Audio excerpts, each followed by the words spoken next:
안녕하세요. 웨이브 의원 진상균 원장입니다. 오늘은 30대 중반 여성분이신데요. 워낙에 작은 코를 갖고 계셔요. 과거 이력을 살펴보면은 실리콘과 기증늑연고를 이용해가지고 두 번의 수술을 하셨어요. 양악 수술을 한 이후에 코가 다시 무너져가지고 다시 한번 수술을 했음에도 제대로 이제 재건되지 않고 코가 높아지지 않아서 저희 병원을 내원해 주셔가지고 다시 재수술 한 케이스입니다. 이분 같은 경우에는 의외로 L자 모양의 실리콘을 갖고 계셨어요. 아무래도 우리가 양악 수술을 한다는 거는 사실 많은 분들이 모를 텐데, 집으로 비유하자면은 나무 기둥 같은 경우는 연골에 해당하는 비중격 연골이 포함이 되고요. 근데 그 밑에는 콘크리트 혹은 철근 구조물로 해가지고 이제 튼튼하게 받쳐줘야 되는데, 양악 수술을 하면은 이러한 콘크리트와 철근 구조물들이 없어지게 됩니다. 그렇게 되면은 나무로만 이루어져 있는 벽면, 기둥 같은 경우가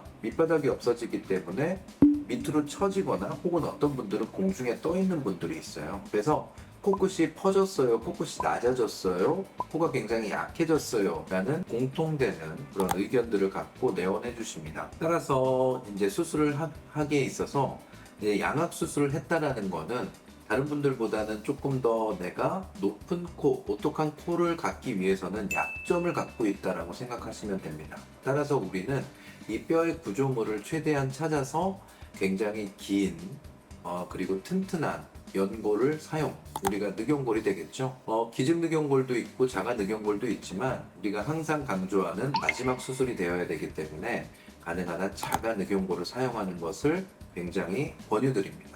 그 다음에 그 밑바닥을 찾아서 비중격을 다시 재건하는 의미에서 코바닥 뼈를 찾아서 그대로 높이 튼튼하게 똑바로 올려주고, 그래서 코끝을 조금 더 튼튼하고 오똑하게 높게 형성해주는 그런 수술이 필요할 것으로 보입니다. 그래서 이제 코가 높으신 분들을 보게 되면은 전체적으로 이제 비주도 뚜렷한 그 형상을 갖고 있기 때문에 비중격 재건뿐만 아니라 비주 재건까지 같이 진행을 했던 그런 케이스입니다. 그리고 우리가 항상 얘기하는 건데, 연골을 튼튼하게 받쳐준다고 하지만 결과적으로는 어디까지 올라갈 수 있느냐? 그거는 안전한 범위, 즉 피부가 허용되는 범위까지예요. 내 피부가 얼마나 올라갈 수 있느냐?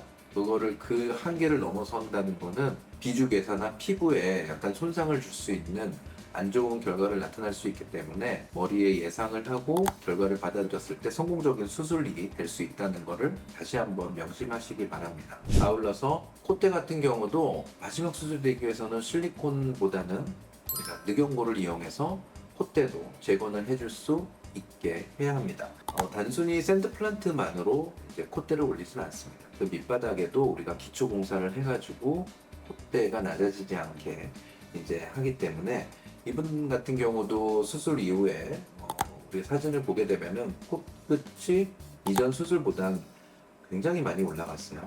따라서 이게 이제 코끝이 올라갔으면은 미간은 요즘 트렌드대로 높게 형성되지 않음에도 불구하고 낮게 시작이 되더라도 높아진 코끝에 비해서 자연스러운 라인을 갖기 위해서는 상당히 많은 높이, 어떻게 보면 실리콘 대비해가지고는 거의 5mm, 6mm 정도 이제 그런 두께가 필요하거든요.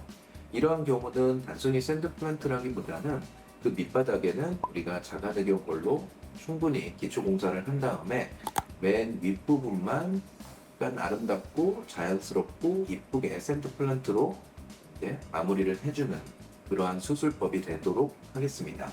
그래서 어떻게 보면은 하이브리드 샌드 플란트 수술법이라고 할 수 있겠어요. 또 이 방법이 반드시 정답은 아닐 수 있습니다.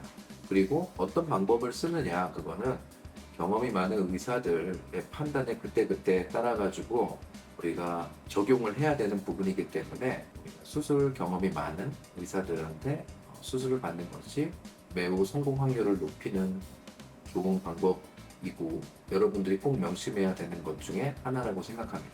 내 인생의 마지막 엔딩 코 웨이브 의원과 상의하세요. 감사합니다.